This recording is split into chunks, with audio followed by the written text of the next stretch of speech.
नमस्कार, स्वागत है आपका हमारे इस यूट्यूब चैनल पर। मैं मुनमुन श्रीवास्तव आपका हार्दिक अभिनंदन करता हूँ। एग्ज़ाम शुरू होने में महज़ अब कुछ घंटे ही बाकी रह गए हैं, लेकिन एडमिट कार्ड को लेकर स्टूडेंट्स ने काफ़ी लंबा इंतज़ार किया और कल देर रात जो है वो एडमिट कार्ड लाइव भी हुए। हालाँकि स्टूडेंट्स ने शिकायत की कि पोर्टल में कुछ दिक्कत है और अभी भी उनके कार्ड जो है वो लाइव नहीं हो पाए हैं। आपके एग्ज़ाम से जुड़े हुए तमाम सवालों के साथ हम मौजूद हैं ड्यू के स्कूल ऑफ ओपन लर्निंग में, और हमारे साथ हैं स्कूल ऑफ ओपन लर्निंग की डायरेक्टर प्रोफेसर पायल मागो, और उनसे पूछेंगे कि मैम, आखिर इंतहा हो गई इंतज़ार की एडमिट कार्ड की, ऐसा क्या है? नमस्कार मुनमुन जी, बहुत समय के बाद मैं अपने स्टूडेंट्स के साथ में ये बातचीत कर रही हूँ। और सबसे पहले मैं अपने सभी स्टूडेंट्स को एक बेस्ट विशेस देना चाहती हूँ, क्योंकि उनके एग्ज़ाम्स शुरू होने वाले हैं।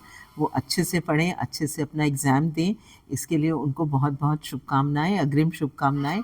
और जो एडमिट कार्ड लाइव होने की बात थी, कल हमने वो एडमिट कार्ड लाइव कर दिए थे, लेकिन उसके तुरंत बाद कुछ क्लाउड की ग्लिचेस आ गई, जो कि हमने फिर यूनिवर्सिटी का जो कंप्यूटर साइंस डिपार्टमेंट है और जो यूसेक है, उनसे बातचीत करके वो मॉर्निंग में रिज़ॉल्व हो गई हैं। आप अपने एडमिट कार्ड अब डाउनलोड कर सकते हैं। और कुछ स्टूडेंट मैम जो है ये भी शिकायत कर रहे हैं कि एडमिट कार्ड डाउनलोड तो हो रहा है, लेकिन उसमें एग्ज़ाम के जो पेपर्स हैं वो शो नहीं हो रहे हैं। कुछ के ब्लैंक कार्ड भी निकल के आ रहे हैं। तो क्या ये कोई नहीं, तकनीकी अभी दिक्कत है? वो पिछली बार का लगा होगा, लेकिन अभी जो लाइव हुआ है, उसमें कोई तकनीकी दिक्कत नहीं है। आपको सारे अपने पेपर्स भी दिखाई देंगे, क्योंकि आपने खुद सेलेक्ट किए हैं। फर्स्ट ईयर के पेपर्स तो पहले से ही सेलेक्टेड थे, तो उसमें कोई दिक्कत ही नहीं है। सेकेंड ईयर में जो आपने पेपर सेलेक्ट किए हैं और साथ में किसी की ईआर है या कोई किसी समय एब्सेंट था, वो भी पेपर आपने सेलेक्ट किए हैं, वो आपको दिख रहे होंगे। और अभी आप जाके डाउनलोड करेंगे तो आपको सारी चीज़ें आपको दिखाई देंगी। तो अभी मैम जो है वो यूजी में अगर बात करें तो किन-किन कोर्सेज़ के जो है वो एडमिट कार्ड लाइव हो गए हैं? सभी के लाइव हो गए हैं, सिर्फ इसमें जो बीकॉम ऑनर्स है और बीए प्रोग्राम है, क्योंकि उनके एग्ज़ाम केवल सैटरडे संडे ही होने हैं, तो इनके लाइव नहीं हुए हैं। और ये भी आज शाम तक लाइव हो जाएंगे। बीकॉम ऑनर्स के लेके मैम एक र्यूमर ये है कि बीकॉम ऑनर्स के 12 तारीख को लेकर एक मैसेज आया है स्टूडेंट्स में रिवीजन क्लासेस का। तो ये कहा जा रहा है कि शायद उनके एग्ज़ाम आगे पोस्टपोन हो सकते हैं। नहीं, ऐसा कोई एग्ज़ाम पोस्टपोन होने की जानकारी मेरे पास नहीं है। हाँ, उनके सैटरडे संडे को हो रहे हैं एग्ज़ाम, लेकिन जिस तरह से क्लासेस थोड़ी-सी डिले भी हुई, नवंबर एंड में जाके क्लासेस ख़त्म हुई, उसके बाद रिवीजन क्लासेस शुरू हुई हैं। कुछ की रिवीजन क्लासेस ख़त्म हो चुकी हैं और बीकॉम की जो रिवीजन क्लासेस हैं, वो शायद 11 तारीख तक ख़त्म हो जाएँगी। आपको मैसेजेस इसलिए आ रहे होंगे कि आप कोई क्लास मिस ना करें। तो अभी जो मैम आपने बताया कि लगभग सभी एडमिट कार्ड लाइव हैं, जी। तो वो क्या फर्स्ट, थर्ड, फिफ्थ, सेवंथ सभी के हैं? जी। मतलब फर्स्ट के भी लाइव कर दिए आपने? फर्स्ट के भी लाइव, फर्स्ट के मॉर्निंग में, रात में भी लाइव हुए थे, लेकिन उसके बाद वेबसाइट में कुछ इशू आया, वो क्लाउड का इशू था। मॉर्निंग में वो क्लाउड का इशू रिजॉल्व हो गया और अभी फर्स्ट सेमेस्टर के भी सारे एडमिट कार्ड्स लाइव हैं। तो मैम जो एग्ज़ाम सेंटर्स हैं, सोल के स्टूडेंट्स का तो अलग-अलग कॉलेजेस में एग्ज़ाम सेंटर होता है और दिल्ली से बाहर के स्टूडेंट्स भी होते हैं। तो एकदम ये ऐन मोमेंट पे मैम जो है वो एडमिट कार्ड जारी करना, कहीं ऐसा नहीं लगता कि थोड़ा-सा मानवीय दृष्टिकोण से जो है वो ठीक नहीं है? नहीं, आपकी बात बिल्कुल ठीक है। इसमें सिर्फ जो फर्स्ट सेमेस्टर होता है, उसमें थोड़े से इश्यूज़ इसलिए आते हैं कि एडमिशन बहुत डिले तक चलते हैं, रेगुलर के भी और हमारे भी। और उसके बाद उसका डेटा कंपाइल करना, और इसी सेमेस्टर में जो सेकंड ईयर और थर्ड ईयर के स्टूडेंट्स जो आ गए हैं, उनको दोबारा से अपना फ़ी और फॉर्म भरना पड़ता है। फ़ी भरते-भरते कुछ लोग भूल जाते हैं, कुछ लोगों का इश्यू होता है, कहीं पे एब्सेंट की रिक्वायरमेंट जो उनकी है, एब्सेंट उन्होंने पेपर दिया लेकिन यूनिवर्सिटी ने उनको एब्सेंट दिखाया। ये सब चीज़ें रिज़ॉल्व करते-करते फर्स्ट सेमेस्टर में थोड़ा समय लग जाता है। लेकिन आप देखेंगे जब इवन सेमेस्टर आए, ऑड सेमेस्टर के बाद जब इवन सेमेस्टर आएगा, तो ऑड सेमेस्टर में उन्होंने सारा कुछ अपना दोबारा से भर दिया है, तो इवन सेमेस्टर में ये इश्यूज़ इतने नहीं आते हैं। ऑड सेमेस्टर में दो रीज़न्स हैं, मैं दोबारा से बताती हूँ। एक तो फर्स्ट ईयर के एडमिशन्स डिले तक चलते हैं, तो उसका जो लास्ट स्टूडेंट का सारा डाटा कंपाइल करने में और जाने में वो रहता है। और सेकेंडली जो सेकेंड ईयर और थर्ड ईयर के स्टूडेंट्स ऑड सेमेस्टर में आते हैं, वो दोबारा से अपना एडमिशन फॉर्म और फीस भरते हैं। तो पहले तो उनका रिजल्ट लेट आता है तो फीस भरने में डिले होता है, लेकिन उनका रिजल्ट लेट आने से हम उनकी क्लासेस डिले नहीं करते, क्लासेस हम शुरू कर देते हैं। उनके रिजल्ट के बिना, उनकी फीस के बिना हम उनको उनका स्टडी मटेरियल डिस्पैच करना शुरू कर देते हैं। हम वेट नहीं करते कि कब रिजल्ट आएगा।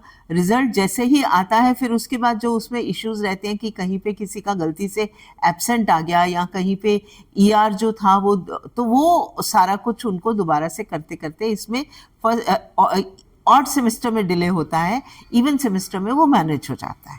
तो ये मान के चलिए मैम, जो एब्सेंटिज्म वाले जो केसेस थे वो लगभग रिजॉल्व हो गए थे। वो बड़ी resolve- संख्या थी वो और आपके बड़ी यहाँ संख्या थी, वो लाइन लग resolve रही हो थी गई। बाहर जो है वो रिजॉल्व हो गए थे। वो यानी वो बच्चे जो है वो एग्जाम अपना देने जा और रहे हैं। ये आपको एक बार और अगली बार थोड़ी सी प्रॉब्लम आएगी, क्योंकि ये जो पूरा ईआरपी सिस्टम था हमारा वो पुराना था सेकेंड ईयर और थर्ड ईयर के लिए। अब फर्स्ट ईयर से हमने बिल्कुल एनईपी यूजीसीएफ के हिसाब से ही एक ईआरपी सिस्टम बना लिया है।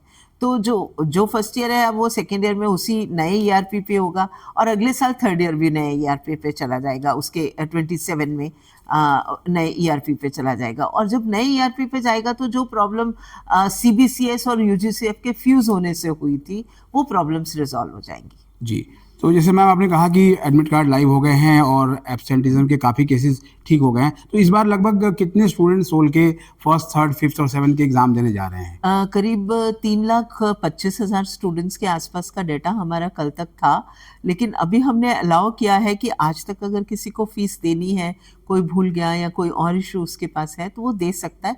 तो हो सकता है कि कुछ और स्टूडेंट्स भी इसमें आए। मतलब अभी फिलहाल जो है वो पोर्टल खुला हुआ है जी, आज के लिए।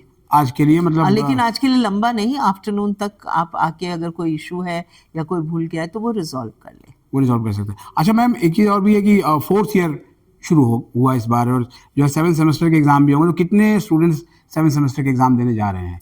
7 सेमेस्टर के एग्ज़ाम देने के लिए करीब हमारे पास 5,000 स्टूडेंट्स हैं जो 7 सेमेस्टर में एग्ज़ाम दे रहे हैं, और उसमें से 1700 के आसपास स्टूडेंट्स ऐसे हैं जो प्रोजेक्ट बेस्ड भी काम करेंगे, ऑनर्स के स्टूडेंट। जी, और सेवन्थ वालों को मैम एक समस्या और भी आई थी। पहले उन्होंने सेलेक्ट किया था कि वो एग्जिट लेंगे, फिर बाद में वो एंट्री के लिए आ गए। जिसने एंट्री ले ली वो एग्जिट के लिए आ गया। तो ये वाले इश्यूज भी अब रिजॉल्व हो चुके हैं? हाँ, ये वाले इश्यूज भी रिजॉल्व हो चुके हैं। यूनिवर्सिटी ने भी एग्जिट की डेट बढ़ा दी थी, तो उसके बाद में जो स्टूडेंट्स हमारे पास आना भी चाहते थे, वापस एंट्री लेना चाहते थे, या जो भूल गए थे उस समय या किसी वजह से रह गए थे, तो उनको भी दूसरी जो एंट्री की समस्या थी वो हमने रिजॉल्व कर दी थी।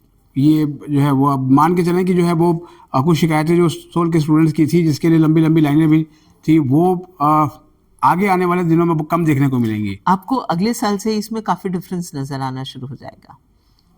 अगले साल तक इसमें काफ़ी। तो सोल इस बार मैम, सोल ने अपने को अपने नए पोर्टल पे शिफ्ट किया है? जी, नए पोर्टल पे भी शिफ्ट किया है, और दूसरा क्या है कि पिछले सालों के कंपैरिजन में अब आप देख रहे होंगे कि लाइनें बड़ी लिमिटेड टाइम के लिए लगती हैं, और वो भी इस बार हमने रिजॉल्व कर दिया कि आपको लाइन लगाने की ज़रूरत नहीं है। कई बार क्या होता है कि स्टूडेंट वेट नहीं कर पाता, उसके पास कॉल सेंटर है, उसके पास ऑनलाइन ग्रीवेंस रिड्रेसल का मैकेनिज्म कोलग्राम है, लेकिन हर चीज़ को समय लगता है करने में, तो कई बार वो उसको रिजॉल्व नहीं कर पाता या अपना डाटा ठीक से उस पर कोलग्राम के ऊपर नहीं दे पाता। जैसे ही आपका डाटा कोलग्राम पे होता है हम उसकी क्वेरी रेज कर देते हैं, और वो क्वेरी आपको दिखती रहती है जब तक वो रिजॉल्व नहीं होती। जब वो रिजॉल्व होती है तो वो आपको दिख जाती है। तो इस तरह से करीब 4 से 5,000 जो क्वेरीज थी वो हमने कोलग्राम पे ही रिजॉल्व करी। उसके बाद जो स्टूडेंट्स अवेयर नहीं थे, फुल्ली अवेयर नहीं थे, वो यहाँ पर आए, और उनको भी हमने लाइनों में लगने नहीं दिया। एक दिन वो लाइन में लगे, पर हमने लाइनों में लगने नहीं दिया, उनको एक फॉर्म दिया। उस फॉर्म को फिर हमने रात रात बैठ के, हमारी जो ASDU टीम है जो, उसने पूरा उनको क्वेरीज को रिजॉल्व किया। तो पहले सालों के कंपैरिजन में लाइनें बहुत कम हैं, लेकिन अगले साल से ये इसमें रिडक्शन आपको सिग्निफिकेंट देखने को मिलेगा। जी, बहुत बहुत धन्यवाद मैम इस अपडेट के लिए, और कुछ और सवालों के साथ फिर हाजिर होंगे। जी।